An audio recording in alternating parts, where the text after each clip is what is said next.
వాళ్ళు master plan మాకు అందిస్తారు.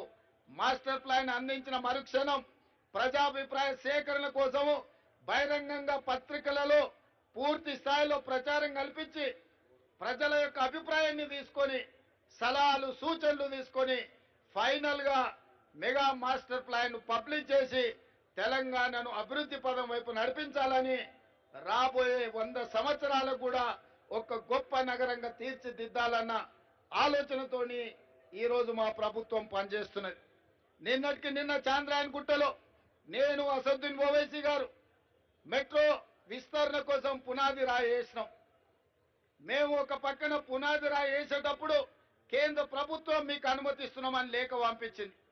పునాది రాయి వేసి సంతోషంగా అభివృద్ధి చేద్దాం అనుకుంటే ఒక ఆయన కాళ్ళలో కట్టబెట్టి ఆయన ఢిల్లీకి చెప్పిండంట, ఇప్పుడు అది ఆపండి అని చెప్పి వాళ్ళు అంటున్నారు. మీకు చేయడానికి చేత కాకపోతే మేము చేసేటప్పుడు కనీసం కాళ్ళలో కట్టబెట్టొద్దని వాళ్ళకి చెప్తున్నా. ఇది అధికారిక కార్యక్రమం కాబట్టి ఎక్కువ వివరాలు చెప్పడం లేదు. కానీ హైదరాబాద్లో మెట్రో విస్తరణకు అడ్డుపడుతున్న వాళ్ళని వేదిక మీద నుంచి నేను హెచ్చరిక జారీ చేయదలుచుకున్నా. హైదరాబాదు నగర అభివృద్ధికి మీరు అడ్డం పడి కేంద్ర ప్రభుత్వాన్ని ఉసిగొల్పి అడ్డుకోవడానికి ఏదైతే ప్రయత్నం చేస్తుండ్రో ఇది మంచి ప్రయత్నం కాదు. ఇట్లాంటి పనులు చేసే వాళ్లకు హైదరాబాద్ నగర బహిష్కరణ శిక్ష విధించాల్సి వస్తుంది. మీరు జాగ్రత్తగా ఉండండి, హైదరాబాద్ నగర అభివృద్ధికి సహకరించండి అని చెప్పి నేను తెలియజేస్తూ, ఏది ఏమైనా మీరందరూ అభిమానంతో ఇంత దూరం వచ్చి ఆ పక్క నుంచి మా అక్కలందరూ కూడా వచ్చిండ్రు, మా తమ్ముడు వచ్చిండు చూసిపోదామని. ఎందుకంటే నేను కూడా గ్రామాల నుంచి ఇక్కడికి వచ్చిన వాడిని, వాళ్ళందరూ కూడా మా చుట్టాలో మా దగ్గర ఇక్కడ ఉండేటోళ్ళందరూ. మీ అందరికీ పేరు పేరున మిమ్మల్ని అందరినీ వ్యక్తిగతంగా కలవలేకపోవచ్చు. మీ అభిమానం నా ఎంబడి ఉన్నది, మీ ఆశీర్వాదం నా ఎంబడి ఉన్నది. ఈ తెలంగాణను అభివృద్ధి పదం వైపు నడిపించి అభయస్థం ద్వారా 6 గ్యారెంటీలు ఏవైతే ఇచ్చినామో అన్నిటిని అమలు చేస్తాం. ఇప్పటికే ఆర్టీసీలో ఆడబిడ్డలకు ఉచితంగా బస్సు రవాణా సౌకర్యాన్ని కల్పించినాం. ఇప్పటికి దాదాపుగా 24 కోట్ల ఆడబిడ్డలు ఈరోజు బస్సుల్లో ప్రయాణం చేసిండ్రు. ఆర్టీసీ నష్టాలలో ఉండి కార్మికులు ఆత్మహత్యలు చేసుకునే దాని నుంచి ఇప్పుడు లాభాల వైపు నడుస్తుంది.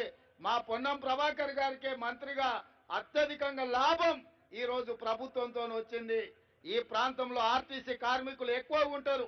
మీ సమస్యలన్నిటిని కూడా పరిష్కరించే బాధ్యత తీసుకుంటాం.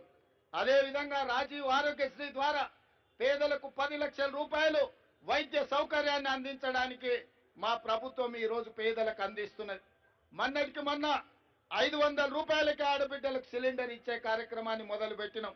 ఇదే కాకుండా 200 యూనిట్ల వరకు పేదలకు ఉచిత కరెంట్ ఇవ్వాలని, ఇంటికి కూడా పేదవాళ్ళ ఇళ్లల్లో వెలుగులు నింపాలి, వాళ్ళ ఇంట్లో కరెంటు ఉండాలి అని చెప్పి పేదలకు 200 యూనిట్ల వరకు ఉచిత కరెంట్ ఇచ్చే కార్యక్రమాన్ని చేపట్టినాం.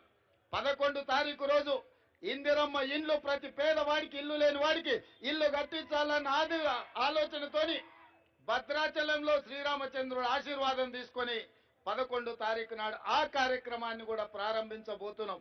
అంటే ఏదైతే మాట ఇచ్చినామో ఉన్న సమస్యలను చిక్కుమిళ్లను విప్పుకుంటూ ఒకటొకటిగా పేదలకు ఇచ్చిన మాటను నిలబెట్టుకోవడానికి మా ప్రయత్నం చేస్తుంది.